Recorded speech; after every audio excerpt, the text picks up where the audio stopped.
വിധേയമാക്കേണ്ടതാണ് എന്നാണ് medicine and organised crime നമ്മളോട് പറഞ്ഞു തന്നുകൊണ്ടിരിക്കുന്നത്. ഇന്നിവിടെ ഓരോ ദിവസവും ഡോക്ടർമാർ എഴുതിക്കൊണ്ടിരിക്കുന്ന മരുന്നുകളിൽ 75% രോഗികൾക്ക് ആവശ്യമുള്ളതല്ല.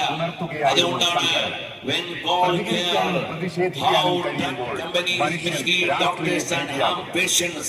എങ്ങനെയാണ് മെഡിക്കൽ കമ്പനികൾ രോഗികളെയും അതുപോലെ മറ്റുള്ളവരെയും ചൂഷണം ചെയ്തുകൊണ്ടിരിക്കുന്നത് എന്ന് നമ്മളോട് ഒരുപാട് പറഞ്ഞു തന്നുകൊണ്ടിരിക്കുകയാണ്. വലിയ വലിയ മനുഷ്യ സഞ്ചയങ്ങൾ ചേർന്നു നിന്ന് 5000-ഉം 10000-ഉം അടിസ്ഥാന മൂല്യത്തിന്റെ 5000-ഉം 10000-ഉം ഇരട്ടി വില വാങ്ങുന്ന മെഡിസിനുകൾ ഇന്ന് മാർക്കറ്റുകളിലുണ്ട്. എന്ന് പറഞ്ഞാൽ ഒരു രോഗിക്ക് ആവശ്യമായ മരുന്ന് പോലും അതിന്റെ അടിസ്ഥാന മൂല്യത്തിന്റെ 5000-മോ 10000-മോ ഇരട്ടി കൊടുത്ത് വാങ്ങേണ്ടി വരുന്നത് മനുഷ്യൻ ഉണ്ടാക്കി വെച്ച സമ്പ്രദായത്തിന്റെയും കമ്പോള താൽപര്യങ്ങളുടെയും പേരിലാണ് എന്ന് നമ്മൾ അറിയേണ്ടതുണ്ട്.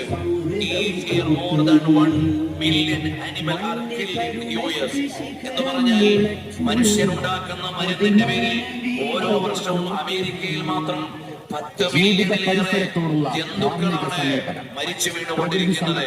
ഏത് രൂപത്തിലാണ് ജന്തുക്കൾക്ക് മരുന്ന് പരീക്ഷണം നടത്തുന്നതിന്റെ പേരിൽ എന്തിനേറെ ഇന്ത്യയിലെ ഏറ്റവും വലിയ മെഡിക്കൽ സ്ഥാപനമായ എയിംസിന് കീഴിൽ പോലും മരുന്ന് പരീക്ഷണത്തിന്റെ പേരിൽ എത്ര മനുഷ്യരാണ് കൊല്ലപ്പെട്ടത് എന്ന കണക്കുകൾ അത്ഭുതകരമായി നമ്മൾ വായിക്കേണ്ടി വരികയാണ്.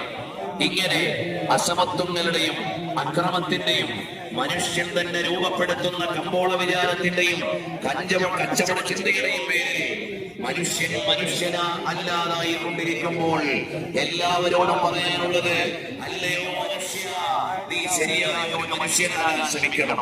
പുതിയ കാലത്ത് എല്ലാവരും ലിബറലിസത്തിന്റെ വിചാരങ്ങളിലേക്ക് കൂടുതൽ അടുത്തുകൊണ്ടിരിക്കുകയാണ്.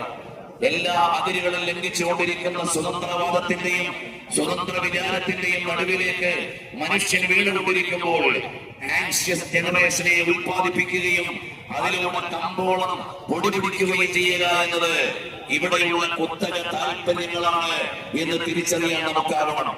എന്ന് പറഞ്ഞാൽ അശ്ലീലങ്ങളിലൂടെ മനുഷ്യനെ പൂർണ്ണ സ്വാതന്ത്ര്യം എന്ന പേരിൽ അനാവശ്യങ്ങളിലേക്ക് മനുഷ്യനെ നയിച്ചു കൊണ്ടുപോവുക എന്നത് അപകടകരമായി മാനുഷിക മൂല്യങ്ങളെ ബാധിച്ചുകൊണ്ടിരിക്കുകയാണ്. നമ്മൾ നിരന്തരമായി നമ്മുടെ ഉസ്താദുമാർ, നമ്മുടെ പ്രസ്ഥാനം, നമ്മുടെ പണ്ഡിത സഭ ലോകത്തോട് വിളിച്ചു പറയുന്നത് എല്ലാ മനുഷ്യർക്കും ക്ഷേമമുള്ള വ്യവസ്ഥിതിയുടെ ഭാഗമായി നിങ്ങൾ മാറണമെന്നാണ്. 30 ശക്തികൾ വരെയും മനുഷ്യത്വപരമായി പെരുമാറേണ്ട പലയിടങ്ങളിലും മനുഷ്യൻ തന്നെ ഉണ്ടാക്കി വെച്ച മനുഷ്യത്വരഹിതമായ വിചാരങ്ങളുടെയും നടപടികളുടെയും ഇടപെടലുകളുടെയും പേരിൽ മനുഷ്യനെ തന്നെ കൊന്നുകൊണ്ടിരിക്കുന്നു. മാനുഷിക മൂല്യങ്ങളെ ഹിംസിച്ചുകൊണ്ടിരിക്കുന്നു. ഇവിടെ അടിസ്ഥാനപരമായി ഒരു ധർമ്മബോധമുള്ള ഒരു പ്രസ്ഥാനത്തിന് വിളിച്ചു പറയാനുള്ളത്, മനുഷ്യരെ, നിങ്ങൾ മാനവിക വിചാരങ്ങളിലേക്ക് കടന്നു വരണം. മനുഷ്യകുലത്തിന്റെ പൊതുവായ ക്ഷേമങ്ങളിലേക്ക് നമ്മളെല്ലാവരും ഒരുമിച്ച് ചിന്തിക്കണം.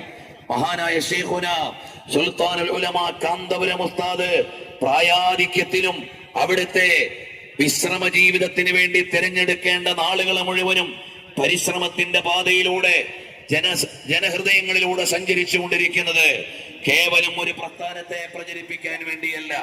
വർത്തമാനകാല സമസ്യകളോട് ഒരു പണ്ഡിതനും ഉത്തരവാദിത്തപ്പെട്ട ഒരു സാമൂഹിക പ്രസ്ഥാനത്തിനും നിർവഹിക്കാനുള്ള ദൗത്യം അതേറ്റെടുത്ത് കൃത്യമായി നിർവഹിക്കുകയാണ്. ജാതിയുടെയും മതത്തിന്റെയും വർഗത്തിന്റെയും വർണ്ണത്തിന്റെയും ദേശത്തിന്റെയും ഭാഷയുടെയും എല്ലാവിധ വൈജാത്യങ്ങൾക്കും അതീതമായി മനുഷ്യനാണ് എന്ന് തിരിച്ചറിയാനുള്ള ബോധ്യങ്ങളിലേക്ക് നിരന്തരമായി വിളിച്ചു പറഞ്ഞുകൊണ്ടിരിക്കുകയാണ്.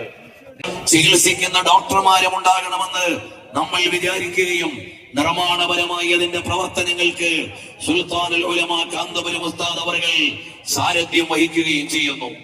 നിയമമേഖലയിൽ പരിജ്ഞാനമില്ലാത്ത സാധാരണക്കാർ ഒരുപാട് അവകാശങ്ങൾ ലഭിക്കാതെ അവഗണിക്കപ്പെട്ടുകൊണ്ടിരിക്കുമ്പോൾ നിയമജ്ഞന്മാരും നിയമ ഉദ്യോഗസ്ഥന്മാരും ധാർമ്മിക വിചാരത്തിന്റെ ഭൂമികയിലൂടെ വളർന്നു വരികയും രൂപപ്പെട്ടു വരികയും സാമൂഹിക ബോധവും ബാധ്യത ബോധവുമുള്ള ജനങ്ങളെ പാകപ്പെടുത്തുന്നതിന് വേണ്ടി നിയമസ്ഥാപനങ്ങൾ വരെ നിർമ്മിക്കാനും നിയമ പണ്ഡിതന്മാരെ പാകപ്പെടുത്തിയെടുക്കാനും നമ്മുടെ പ്രസ്ഥാനവും അതിന്റെ അജയ്യമായ സാരഥ്യവും നിരന്തരമായി പരിശ്രമിച്ചുകൊണ്ടിരിക്കുകയാണ്.